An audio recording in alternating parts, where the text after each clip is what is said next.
I'm admitting other people.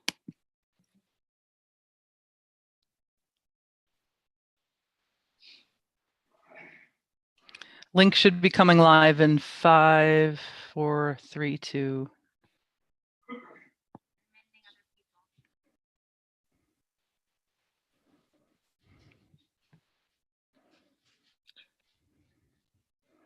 Link should be coming live. Yep.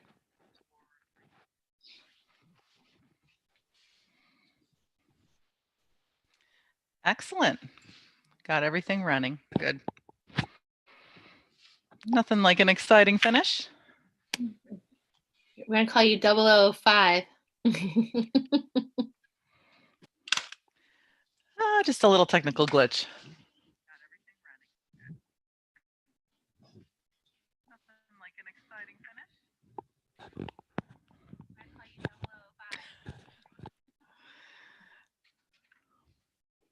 Just a little technical glitch.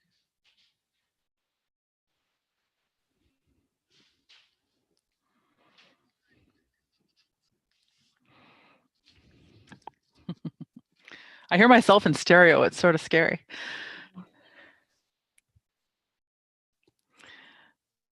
Well, as people sign in, welcome everybody. Just on in time. We're scheduled to start the event at 8 o'clock. We are streaming live currently.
And a reminder to our panelists that you are going to be, everyone will be muted as they come in, as people come in. Don't be offended. I will mute you as you come on.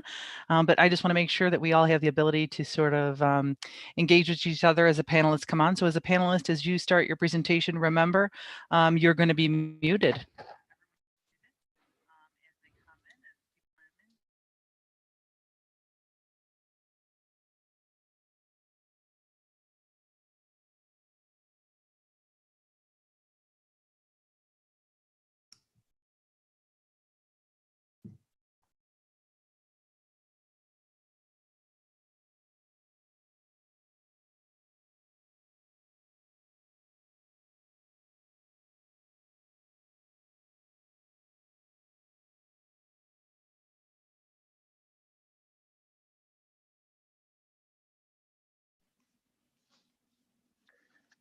Good evening, everyone, and welcome to the Health Leadership Brain Trust webinar titled Match Game. Lots of things have changed during the current COVID-19 pandemic, including medical education, as well as the way we conduct residency and fellowship interviews. And it's something that a lot of people have had to adjust to within a very short period of time. And given the importance of this topic, we thought that we would assemble a panel of experts in physician leadership and medical education to share with us their experience of how to conduct interviews and how to go through a successful match during the COVID-19 pandemic. My name is Saman Rafek. I am Section Chief of Interventional Pulmonary and a former Fellowship Director for the Interventional Pulmonary Fellowship. And I'm also a Clinical Associate Professor of Medicine and Cardiothoracic Surgery at NYU Langone Health. I am honored to be joined tonight by the panel, all of whom I have met during our MBA program in healthcare management at the Heller School at Brandeis University. Each one of them will bring to the table today their set of expertise at their own institutions, as well as their experience with medical education. And they will discuss with us a lot of important topics and questions that we will try to cover in the next hour or so. Without further ado, I would like to introduce our panelists for this evening. Dr. Stacy Watt is a clinical professor of anesthesiology at the University of Buffalo, Chief of Service, Department of Anesthesiology, and Anesthesiology Residency Program Director at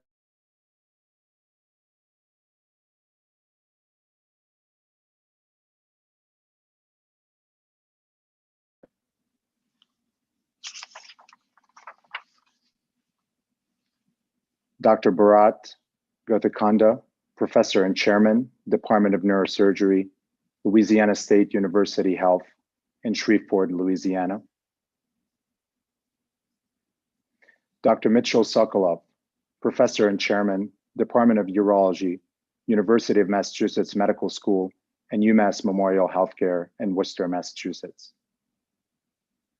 And Dr. Chinita Johnson, General Surgery Residency Program Director and Associate Professor of Surgery, as well as a Senior Fellow at the Satcher Health Leadership Institute at the Morehouse School of Medicine in Atlanta, Georgia. Welcome, everyone. A couple of housekeeping issues as we go forward. There will be questions that have been prepared by the panelists and myself that we will ask our panelists to weigh in on, and that will cover the first 45 minutes or so. We do have time at the end, 10 to 15 minutes for all questions from the audience. So we encourage you all to share your questions in the chat box. We will go through those questions as the evening goes by, and we will address those questions to the panelists at the end. With that being said, I would like to start first by addressing a question to both Dr. Johnson and Dr. Sokolov. What are the greatest challenges for this year's match as compared to prior years? And I'll start with Dr. Johnson. Good evening, everyone. I think without a doubt, the greatest challenge is redesigning your entire match process in a relatively short period of time to now move from a face-to-face encounter to a virtual encounter for our applicants. This has meant redesigning the entire process from beginning to end. What is the impression that the potential candidate has of your institution and your program? And how do you convey to that potential candidate what your program can offer? And then vice versa. How do you get a better understanding of what that applicant can bring to your program? And how are they going to convey that to you? And I think that has been the biggest challenge, is finding a way to make sure that we are able to convey what needs to be conveyed on both sides so that we can determine whether there's a good fit for the program.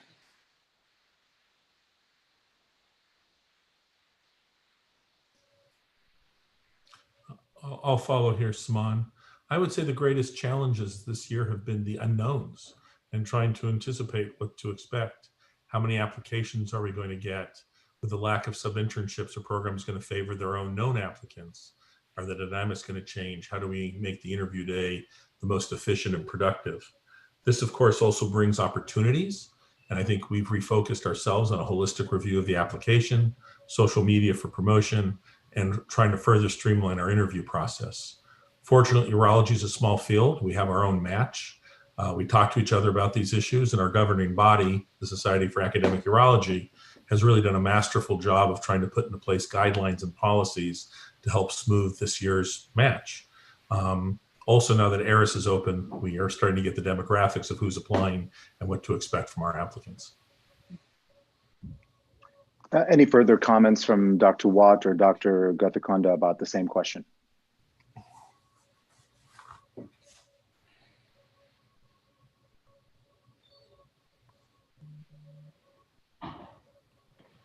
I would just kind of agree with what the two prior panelists said.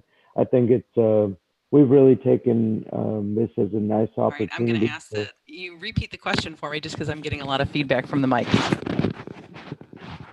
The question is, what are the greatest challenges for this year's match as compared to prior years? Well, a lot of the challenges that we're facing currently, especially in the world of anesthesiology, and for those of you who don't know, I'm in the anesthesiology residency program director at the University of Buffalo. And I can tell you a lot of the new challenges not only have to do with having a pass-fail system with the new USMLE steps, but also having so many individuals that are deciding to apply because they don't have to travel and their costs are low. So we're getting flooded with applicants that maybe not even are considering Buffalo, but are typically really spreading a very broad net. So it does mean challenges for how to really rank individuals and to give them the interview or not, but also on how we're setting up our interview process. So we've had to make a lot of changes and make them quickly to adapt to the upcoming interview cycle that's rapidly approaching, and we're starting our interviews in 2 weeks' time. So we've really had to do changes in regards to making sure our faculty are facile at using Zoom and to make sure that they have proper backgrounds behind them and that they are comfortable in asking questions on a Zoom platform, because a lot of them are not comfortable with a virtual platform such as Zoom, and interacting with individuals and really doing things like we're doing now, making sure that the lighting is okay, that they're looking into the camera, that they're really engaging the individual that they're trying to speak to and really almost recruit to our program as they're trying to get included into ours. So it's a lot of teaching and things that people aren't, it's not an automatic skill. It's something that is sort of learned, and it's a very important one. But again, it's teaching not only the faculty, but also our residents, and getting everyone engaged in this very new social media outlet that is upon us. Thank you. I'll move on to the next question, and I'll also address it to both Dr. Johnson and Dr. Sokolov. What changes have you and your institution made to address the virtual nature of the match this year and to promote your program to prospective applicants? Dr. Sokolov. Sure. So we've really turned to social media this year, especially Twitter. When we've done our research, it seems that Twitter is the best platform for the 25 to 30-year-old who are our applicants. We've engaged with multiple resident-focused organizational websites. There are several geared towards urology applicants. We've produced a variety of videos on our program, our institution, and our surrounding community. Our GME office has been very, very strong in creating complementary social media material. And as I mentioned earlier, the Society for Academic Urology, which oversees our match, has been outstanding. There were several changes to the match processes that they were already trying to put underway, but this year has been an opportunity to really operationalize them. This includes restrictions on, inappropriate contact and communication, trying to standardize letters of recommendation, trying to standardize the release of invitations and acceptances. And I think those are the strongest changes that I've seen this year. Dr. Johnson. Similarly to Dr. Sokolov, we have made a lot of changes with our virtual presence. And so we've invested quite a bit of money into videos that will market what we have to offer, allowing the residents to speak on their experience in our program, giving you a chance to meet the faculty before you arrive. This virtual environment is very different. Typically, an applicant would be able to spend several hours, maybe even a couple of days at a potential institution. And so we're trying to recreate that virtually for the applicant as best as we can. We have gone to Instagram as well. We've had open houses where, we'll send out on Twitter, on LinkedIn, on Instagram, that we are having an open house. We have potential candidates come on and they can ask questions of the faculty and of the residents and get an idea of what we have to offer. I've been involved in new things such as tweet chats. I've been a moderator for a tweet chat with the Association of Women Surgeons, and you have hundreds of potential applicants around the country that are asking questions and trying to get an idea of what the program is like and also how they can put their best foot forward. And so this has been very different for us than it has been in previous years. And I don't see it going back either. I think this is the future, that will be very, very interactive with potential candidates. Thank you. I would like to address the next question to Dr. Watt and Dr. Gothikanda. Now that ERAS has opened, what changes in the number and types of applicants have you noticed? You can comment on the number of applicants, quality. Also, if you want to weigh in on whether we're seeing more American graduates versus international medical graduates, and how some of the immigration policies might play into that. Dr. Watt. Well, a lot of our applicants, and you're right, it has changed a lot of the flavor of applicants that we've received in regards to international versus national graduates that have come in and have applied to our programs. We have seen an influx, especially for our anesthesia program, and I'll speak to that. We've changed the applicants from being MDs only to including DOs within our match process. So that expanded our match. And then we added on that a greater influx of international graduates. And to your point, the atmosphere has changed with international graduates. Now, the University of Buffalo hasn't really seen a change in our international graduates because we're so close to the border. In being in Buffalo, we see a lot of intercontinental graduates that come across and apply to our program because of the proximity to the border and the ability to fly internationally and be close to their families.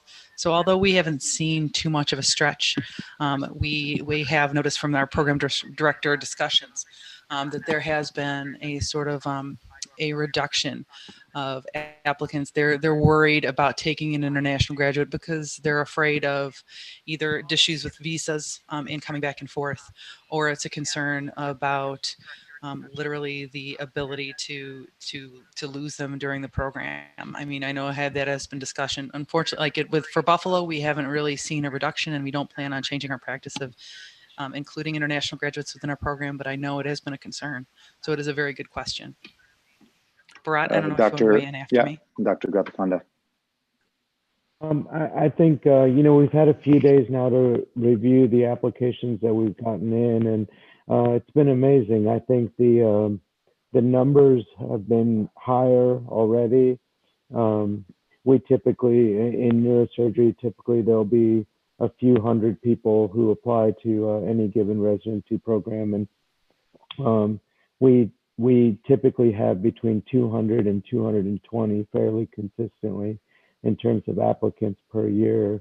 And already this year we've had 270 applications. I don't anticipate we'll get a lot more, but I was uncertain and pleasantly surprised to see that. In terms of the caliber of applicants, I think it's fairly similar to what we normally see. It's a very, from a student standpoint, it's a very difficult match. I think we'll end up taking 2 of these 270 applicants. We'll interview about 30 to 40 of them, and so there'll be a large majority of them that won't be invited for an interview. But I think the caliber seems to be fairly similar. We've seen an increase in both the number of international medical graduates as well as U.S. graduates, as well as fourth-year U.S. medical students. Neurosurgery is one of these fields that will have a reasonable percentage of repeat applicants, so people who have tried to match previously and are trying for a second time or sometimes more. And I think the proportions of those seem fairly similar to years past. But I think this applicant pool seems to be quite good, and I'm looking forward to the opportunity to interview and try this in a different fashion this year. Hopefully the students aren't too nervous, because I think a lot of programs are viewing this as a nice opportunity and something different. No, you're absolutely correct. And Dr. Johnson or Dr. Sokolov, anything to add within a few seconds from your perspective? Sure, we've seen some contrasting results. Total numbers were down, probably about 3/4 of the normal number. But after we use the traditional screening cutoffs, we actually have many more people who pass the cut. So the calibers have been a little bit higher. We've only seen a dozen or so international applicants. We usually get about 5 times that number. And we're not quite sure if that reflects concerns over visas, as was already mentioned, or maybe even the feelings that the United States is hostile and unfriendly to the foreign trained students. But our numbers of strong candidates is up slightly. So I would like to follow with you, Dr. Sokolov, and ask you the next question. There are very specific constraints in the match this year. How do you feel the following issues have impacted your ability to vet applicants, as well as an applicant's ability to vet your program? Absence of visiting sub-internships, obstacles to taking the USMLE Step 2, inability of applicants to physically visit your institution and surrounding community. Feel free to comment on all those or any of those points that you see relevant. Sure. So the absence of visiting sub-Is hasn't affected us directly. We're a relatively new program, and over the past few years, we've only had a visiting few sub-Is each year, so it really doesn't impact us. However, for our internal candidates, and we have 4 students who are applying to urology, it really does prevent them from interviewing other places and also showing that they are mobile. Massachusetts, up until recently, has had a requirement of being a Massachusetts resident for enrollment in their medical school. So all 4 of our current residents were born, raised in school in Massachusetts. And so if you're applying to a West Coast school, they're going to sit there and say, gee, what makes you think we're going to want to interview you way out here on the other coast? So that's where I think we see the greatest impact on the sub-Is. The boards in the Step 2 and Step 1 is interesting. I've been impressed. Most of the applicants have been able to take both Step 1 and 2. However, I do know that this year the process has been very disruptive. Limited locations and dates, people having to travel out of state to take them. That increased pressure might have negative impacts on scores if someone's scrambling to take them. Conversely, I think some students have had more downtime to study, and they might have had more of an opportunity to study who've done better. So the Step 2, I think, is kind of contradictory. Visiting our institution and surrounding community, that's a disappointment, because I think the best fit one gets is with the residents and the community when you see it. And we're still trying to find creative ways to do that online. Thank you. Same question, Dr. Gothakonda. I think our program also is kind of in a numbers standpoint, a relatively small program, but we do tend to have visiting students on an annual basis and have in fact matched several of them over the years. And I think that's a little bit of a downside to this year for sure. And like Mitchell said, I think our student who's interested in neurosurgery typically would have the opportunity to visit a couple of other places that are probably a bit different than our program, which we encourage. Bigger places, more clinical, more research, West Coast, and I think they lose that opportunity this year. I think as a kind of sequelae of that, though, is that there will be a level of comfort. I'm sure in neurosurgery, certainly organized neurosurgery, in talking to friends across the country, I think there will be a significant home court advantage this year. I think the people who from your own program who are good, hardworking, etc. I think that known entity is going to be viewed favorably. But we have 2 spots and we have 1 student, so we're going to have to look carefully at all the other applicants that we get this year. I would second what Mitchell said about the kind of getting to know the community part. I think one of the biggest strengths of our program is the interview dinner and the time with the residents that the students have. They're far better recruiters, I feel like, for our program and our team than we are. And losing that, we're trying to think of creative ways. We're probably going to organize kind of a happy hour, a virtual happy hour the night before the actual interview session, so that at least in some way that interaction without the parents involved will be present. I think they'll be able to enjoy that, and hopefully get to know our team well and look forward to that. Dr. Johnson, in less than a minute, any further comments regarding that question? Yeah, my comment is along the line of the USMLE Step 2 and some applicants not being able to have completed that exam. I have quite a few applicants this year who have not completed Step 2. And then, of course, the clinical skills exam is still on hold, which poses some difficulty as this is a graduation requirement. So when you're looking for a resident applicant, you really need to make sure that that person is able to meet their graduation requirements so they can start with you when it's time in the next academic year. So there are some unknowns and some questions, and it's, it's something that we're just going to have to work through. It's really not their fault that they could not take the exam, so we cannot penalize them for that. But it does pose some interesting dilemmas. Absolutely. Dr. Watt, I would like to address the next question to you to start. Does the virtual nature of this year's match change how you will assess if an applicant is a good fit for your program? In this regard, do you have any advice for applicants as to how they can optimize the virtual interview experience? Are you planning to interview your own internal candidates who have completed internal sub-internships? Well, again, the best thing we can do as a program is obviously interview the best program applicants. And what we've done is really we give a nod to our university colleagues as far as the University of Buffalo applicants. We don't do a different format for our UB grads that we do for our other program applicants that are applying from other locations. It would be so unfair to do so. So we've stuck by our guns and said that everyone gets a Zoom interview, and we've changed the format in addition. So we're more going toward a different style of interviews. We've offered more at a decreased time range. So instead of our typical 15-minute blocks of interviews that occur over a longer period of duration, and they get to meet with me and the associate program director and everyone and have the long tour. We've abbreviated the meetings to 10 minutes and offered 3 instead. And the meeting questions are more targeted.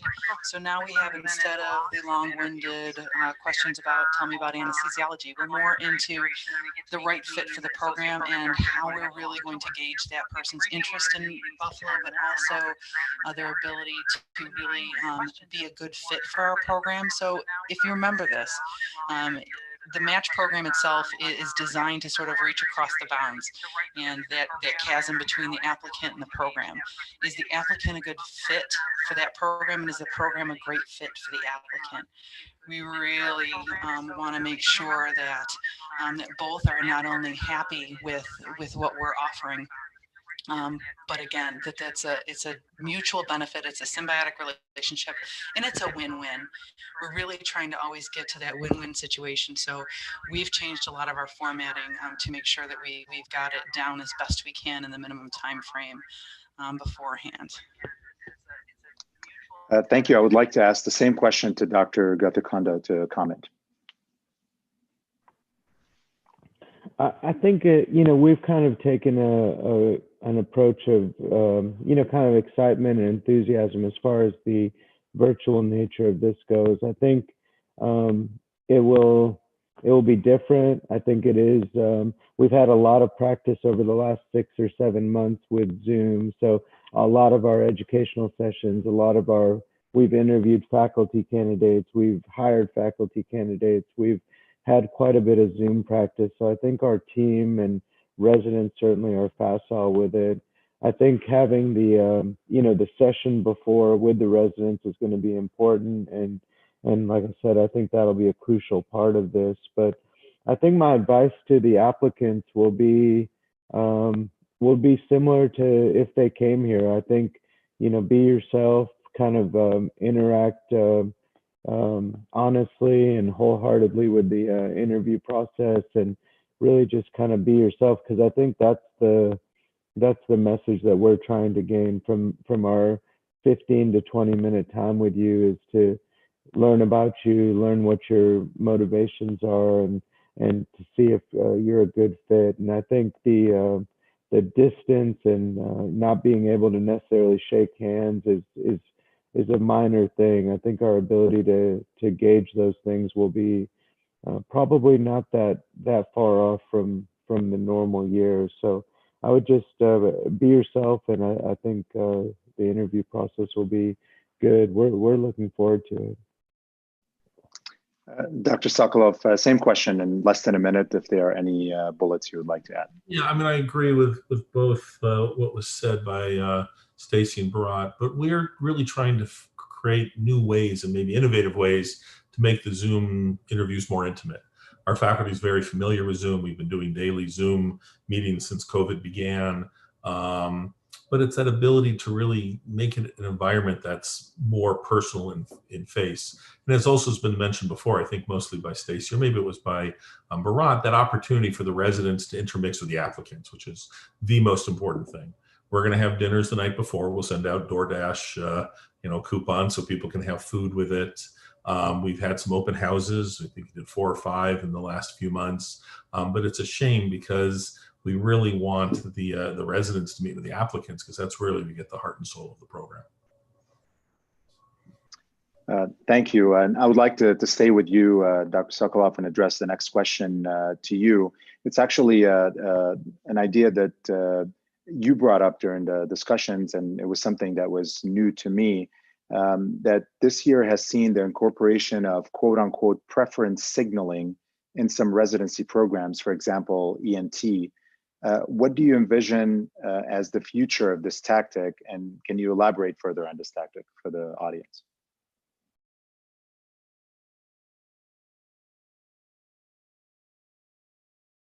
Sorry, I had to unmute myself there. I'm using dual screen. It's interesting. It's a new concept to me too. We heard about it when we heard that urology decided not to do it, and it is being trialed in ENT this year, and the results will be interesting. It's a concept that tries to decrease the indiscriminate numbers of applications one applies to, and hopefully allow an applicant to really show a preference to a specific program.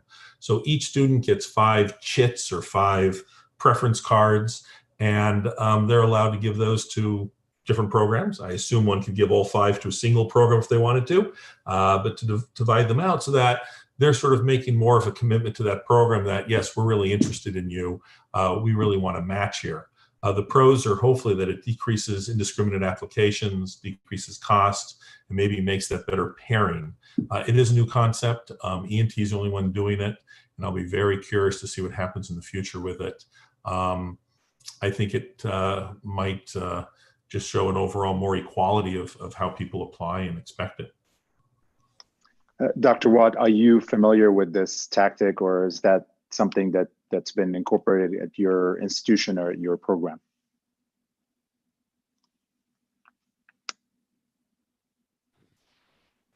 Which tactic again? I'm having a lot of feedback on my mic. So could you repeat that question one more time? Sure. The tactic is called the preference signaling, which is being used by some residency programs that Dr. Sokolov had elaborated on in some specifically in ENT. So I'm not sure if that's something that your program or your institution are familiar with.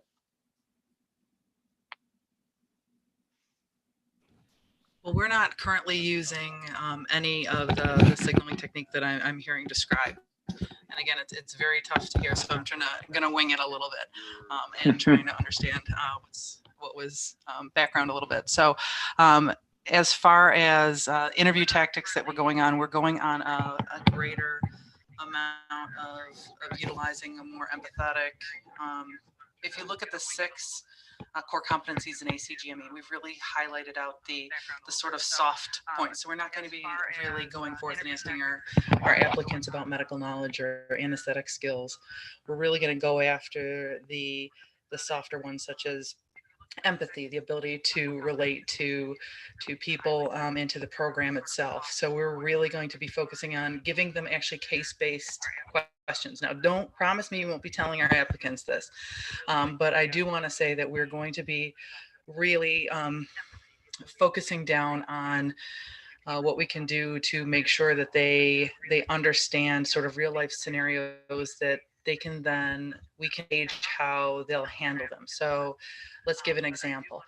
So say you found that during an anesthetic examination or one of our IT exams that you see one of your colleagues cheating.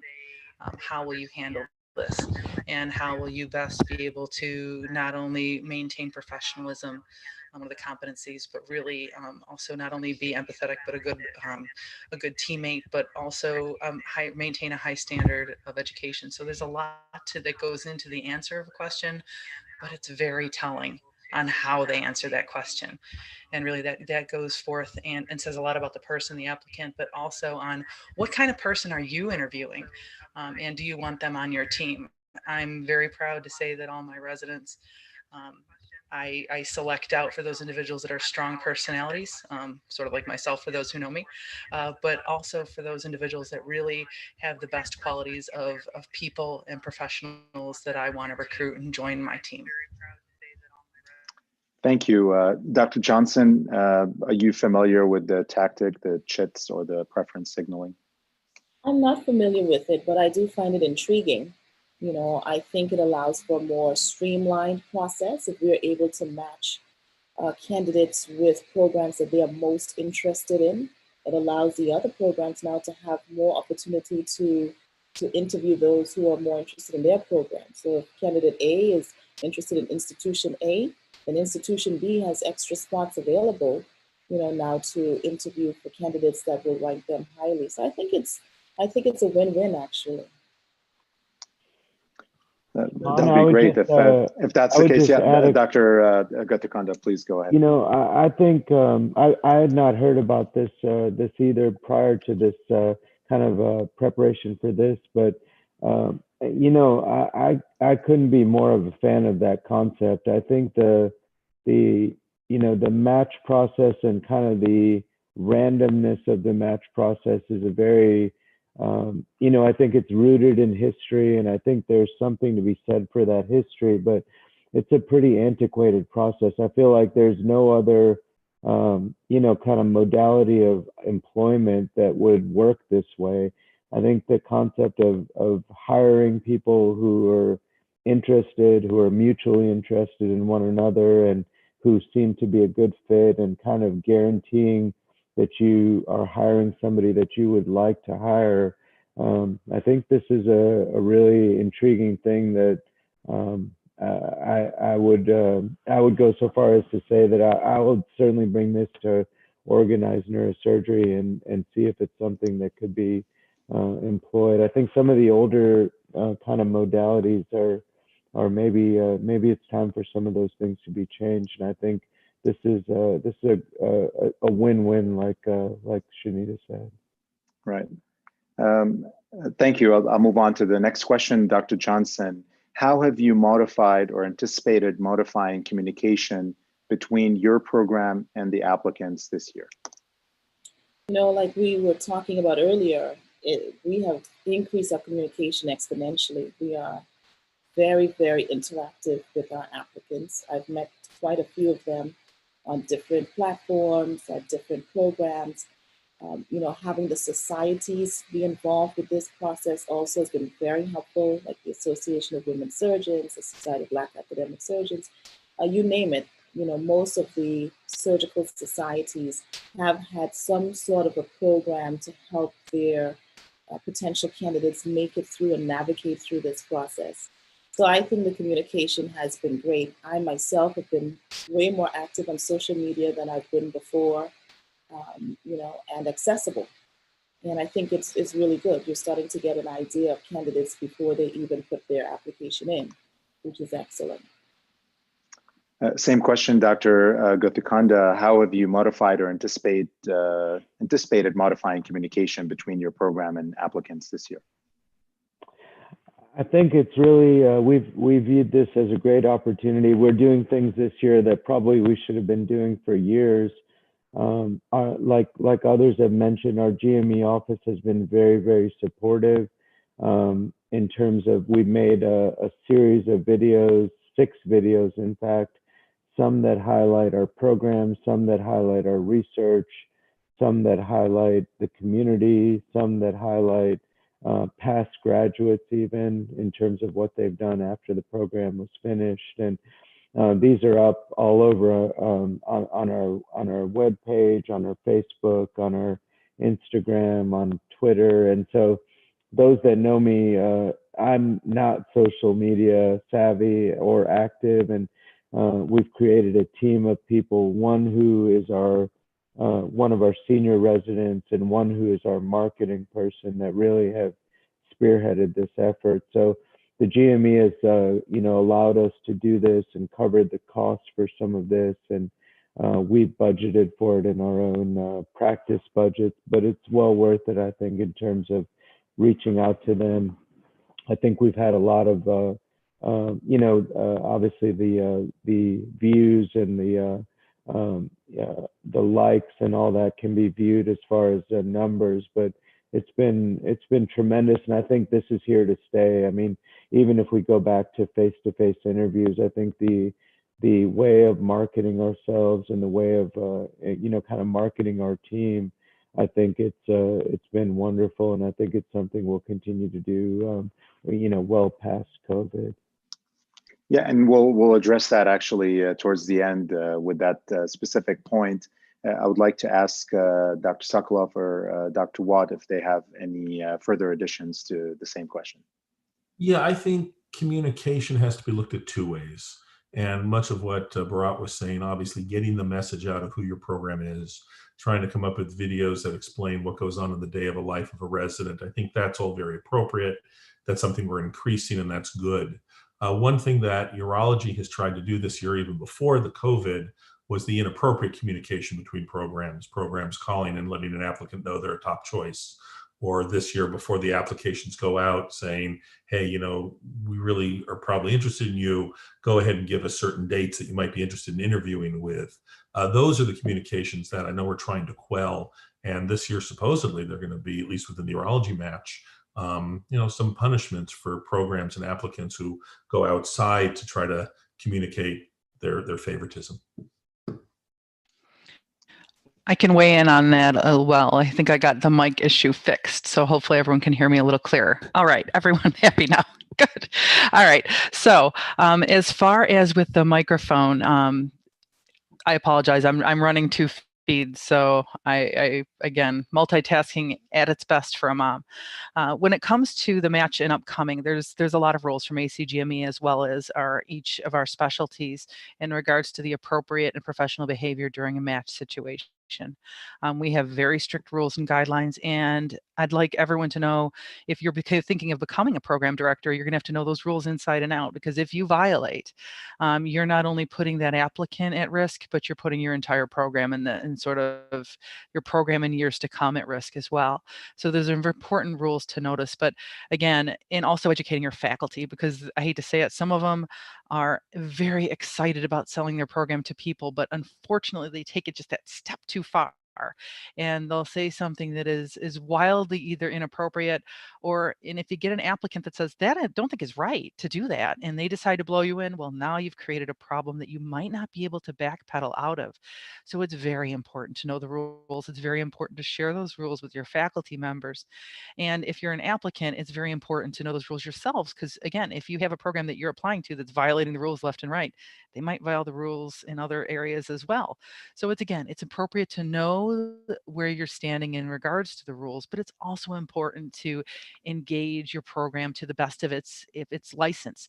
So creating those videos that really showcase your program, really gearing up your faculty to know everything it knows about all the great changes you've made that you want to share with your applicants. Remember, the match game is really a promotional event. You show your best face to the applicants, and the applications show their best face to you. And when you're doing that exchange, it is just like that old-fashioned match game where you're really trying to find that connection. It's so vitally important, but it takes time and effort to really gear up everyone in that same breath and understanding of the importance of this really important day. But it also is so worthwhile to really bring out the best of your program. And it's a good exercise in also bringing your faculty into all the great things that you're doing. Absolutely, which is a great segue. And I want to keep you on that topic, Dr. Watt. So I'm going to segue into the next question, which is tied to the technology infrastructure. So have you had to modify your program's technology infrastructure? And have you thought about the possibility of technical glitches and failures that might arise on interview days? Yes, they keep everyone up at night. Um, and they keep everyone on their toes, and that's what keeps all the directors sweating. The great thing about having a team is you have a team behind you. So as you've seen from our panelists, we're talking back and forth in the background to make sure this is the best experience for you. Well, this is going to be what all your program directors are doing is making sure they have layers of support behind them so that when things fail, at least you have that backup and that safety net to catch the program and to make sure that even if a glitch does occur, that there is a backup system. Is there another Zoom link that the applicants can go on? Do you have it ready and queued up? Do you have like some faculty in the background that maybe have different internet connections? For us, we're bringing our faculty actually into our gateway building to ensure that not only they have connectivity that's good and not patchy, but also that they have appropriate backgrounds and behind them, as well as anything that they need the day of the interview, such as information or anything at the touch of their fingers, so that they're ready, willing, and able to showcase the program. Dr. Johnson, same question to you. Yeah, again, with Dr. Watt, it does keep you up at night, but you can't predict the future, so you do what you can to be prepared. We started our interviews today, actually, and went pretty well. We had one small glitch, but we were able to correct that within seconds, and I breathed a sigh of relief. But that's the first of several interview days. So we have invested in infrastructure, IT.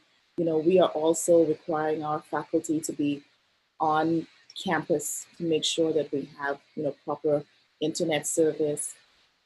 As far as residents or potential candidates, have a backup device ready so that if your first device fails, you have a backup device that already has the virtual platform loaded on that you can rejoin the process.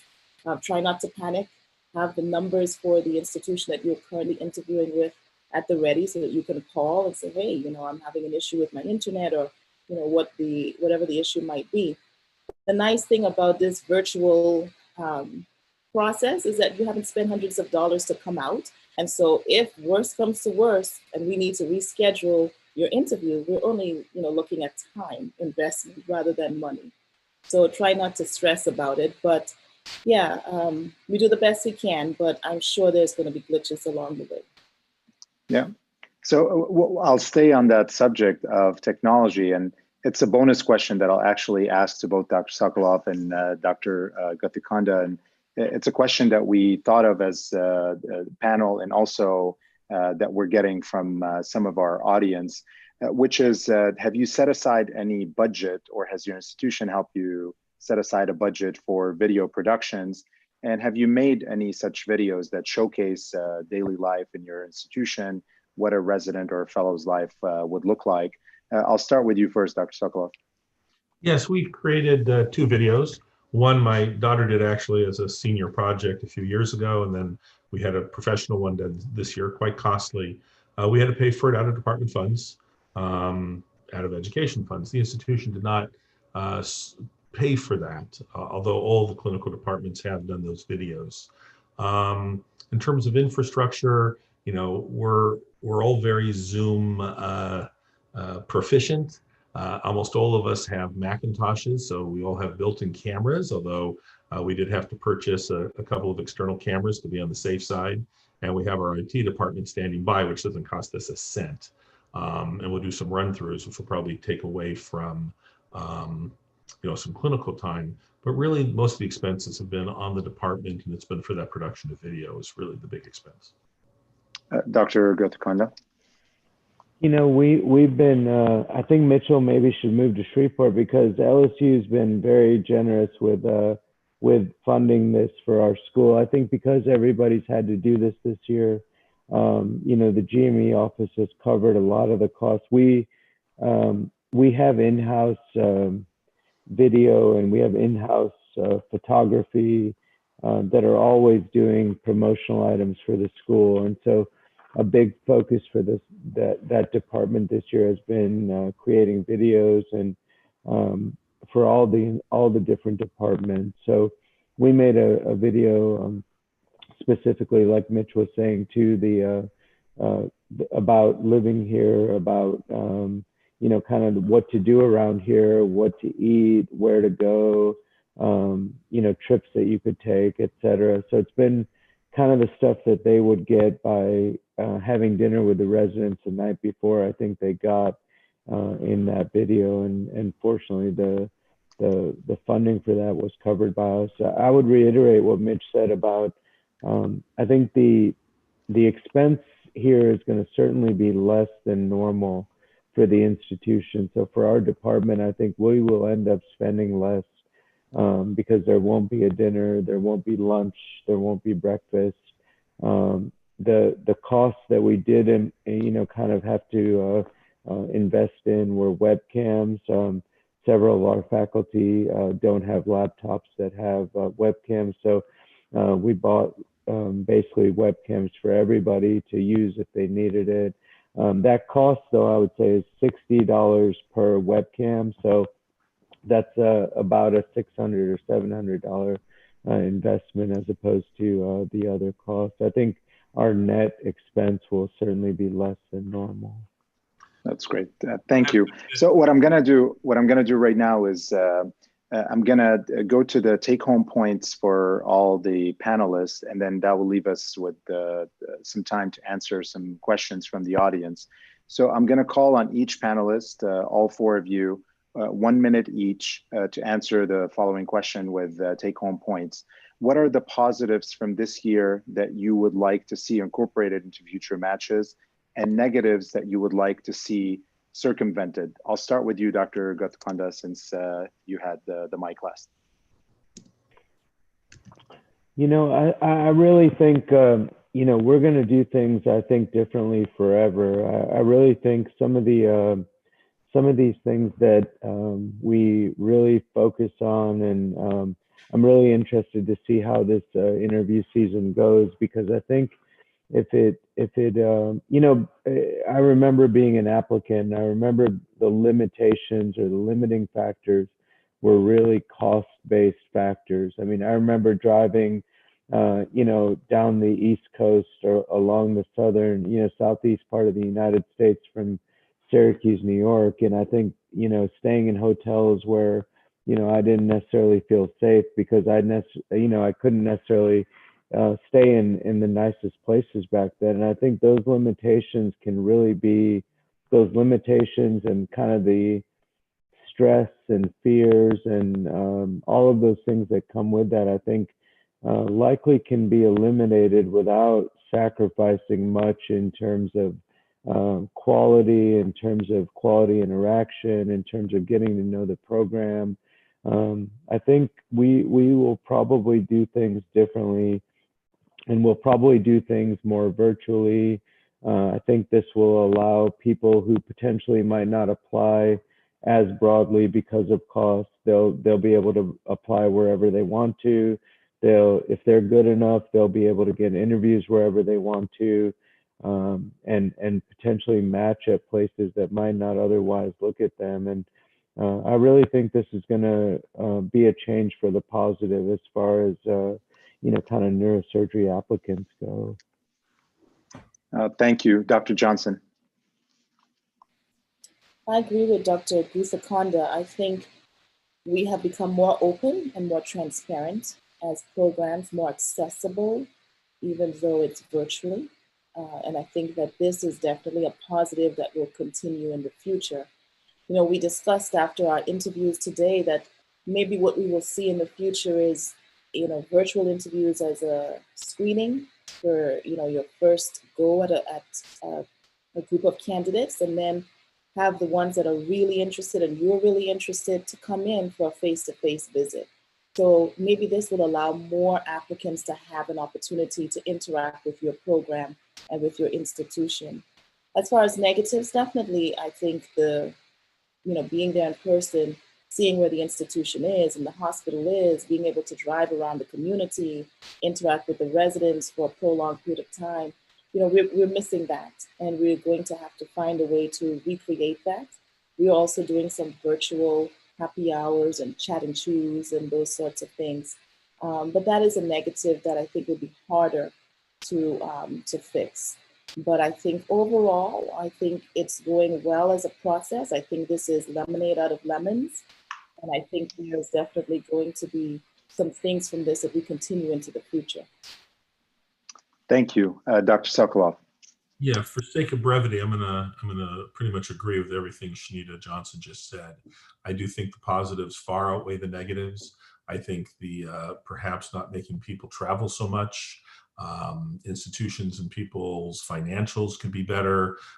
Really trying to standardize the processes so the horse trading and the sort of roundabout inappropriate communications will all be hopefully kind of quashed after something like this. And I think it also means more reliance on social media. And I think that's positive for the future for programs and the applicants. All right, take it home, Dr. Watt. All right. I love being the anchor leg and the relay. All right. So first thing is for both the directors and the applicants, and that is to expect the unexpected.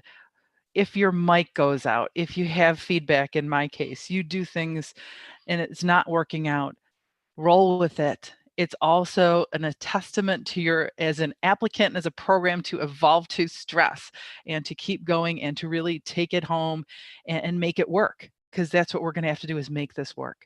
And we've done it as a country. We're going to do it as a program. Just keep going. The second thing is fluid. And just like a player on a field, you've got to adapt to the situation.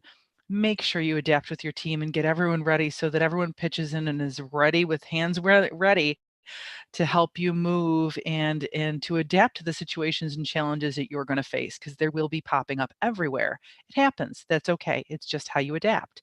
And the third is the evolution of the match. And we've touched upon this through many of our speakers and panelists this evening. This is here to stay, this model, and it might be a hybrid situation in the future where some of our applicants will be flying in to see us. Some will be utilizing a virtual platform. We don't know. But the evolution of the match, it's changed from the times it started, and it's going to continue to change. This is just another reiteration of how this process is flowing. So we need to adapt to the changes that we're facing. We're going to do it well, and the programs that do it the best are going to be the most successful. So keep your eyes open, see what's going to work this year. So all the directors out there, watch what works for people. Get out there and look at what everyone else has done. Find out what's going to really suit your style and your needs. Applicants, do the same. You have an amazing smorgasbord of everything in front of you, and you don't have to even leave your living room to see it. So get out there and actually take advantage of the situation. It's one in a lifetime. Thank you for all those words of wisdom from all our panelists. In the next 5 to 6 minutes, I'm going to address some of the questions that we're getting from our audience. I would start with a question that's close to my heart, which is how will programs include international medical graduates in the match process this year, given all the constraints? I'm an international medical graduate myself, so I'm very familiar with this topic. I would like to open it to the panelists to answer that question in a minute or two. Let me take that one, Dr. Rafik. We are open to international medical graduates. I have noticed more applications this year from international medical graduates. I think this actually favors them more than the previous process. It's very costly to interview from another country, and now you are able to interview virtually, and we are doing so in our program, and I think around the country. The difficulty, I think, comes with the visa restrictions that may be put in place, and those, we have not had any issues at our institution with those, but you never know in the future. So I think that's the most difficult part. But as far as, offering interviews, we are. It has not changed anything. I would again. Would anyone else? Yeah, please go ahead, Dr. I would concur with Dr. Johnson. I think that this actually levels the playing field a little bit. It's a lot less expensive. Again, with current thought, a more diverse, diverse workforce within a residency is a plus. So having people from different countries and different cultures adds tremendous amounts to a program. And I know there's that theoretical risk of visas and international travel back and forth. I know our medical school has been addressing that, especially with PhD students more than with resident applicants. And I know there are ways that can be done to help ameliorate that. Thank you. I'm going to move to another question. It's sort of a controversial question that drew my attention. There are rumors online of mid-range programs disregarding the top applicants as they are likely to not rank them high enough. Have you heard of that being done, that type of practice, and what could be done to address this issue? I'll open it to the panelists. I actually addressed that one to the person who wrote it, and I think that happens every year. There are applicants to our programs who will be miserable either because of where we're located, or they're looking for a very specific clinical arena that we might have as well representative, or even a research passion we can't support. So I think that's changed. I mean, we see that every year, and there are clearly applicants who we don't invite due to the limitations of the program that are stellar applicants. But I see no difference this year in that. I'm going to jump in and go one further, because I've always found that the match is just like the match game, where people try to game the system and they always try to come up with these new stellar ways that they're going to get the best applicants. And the applicants are gauging their match lists. So it's like a tremendously large video game where everyone's trying to win, which is great, and it is bad at the same time. For those programs that are really trying to grab the mid-level people because they're not going to get the best, well, then shame on them. You should always go for the best applicant that has the best fit for your program. And that, unfortunately, that strategy won't work. So to those programs, I'm sorry, you're not going to do your best. And if for those program directors out there, you should always be going for the person that you want, not for the person that you can get. You're building a team, you're building a legacy. You have to really go forth and put some thoughtful enterprise into who you're going to get in your program. So I discourage that practice, and it's unfortunate that it still happens. Dr. Johnson or Dr. Gatakonda, any comments there? I agree. I think, we probably kind of qualify as that quote unquote mid-range program as much as any program, meaning, we're not thought of as a prestigious institution, but I think once people get to know the program and the quality of the work and the volume of work, then I think it really helps us. But we really shoot for the stars in terms of who we interview. And then I think after we interview people, there may be people or applicants that we see and we decide, like what Mitch was saying, this person's, we're a very kind of family-friendly, busy, clinically productive, translational research-focused program. And if somebody's really looking to spend 2 years in their residency doing basic science research, then maybe this is not an ideal situation for them, and they're from California and they've never left California, then I think that's the point at which we filter things and do things a little bit differently. But we really interview, I think, our program director is fantastic, and I think we end up interviewing the 30 or 40 best applicants that we get, and then we filter from there. Great. Thank you very much. So I would like to be considerate of everyone's time, and I would like to thank everyone for joining us tonight. Many thanks to our panelists who have weighed in on their experience in this very important topic. And also many thanks to everyone behind the scenes who have made this very smooth, Dr. Rachel Kramer and Dr. Linya Yang. Thank you very much for both of you. And to all of you, I would say, please stay tuned to many more functions and webinars to come through the Health Leadership Brain Trust. You can follow us. We're on LinkedIn, we're on Twitter, and we're also on YouTube. So stay tuned for more functions in the coming months, and please send us on any of those platforms any suggestions, thoughts, or recommendations of how we can make this format better. Thank you and have a good night.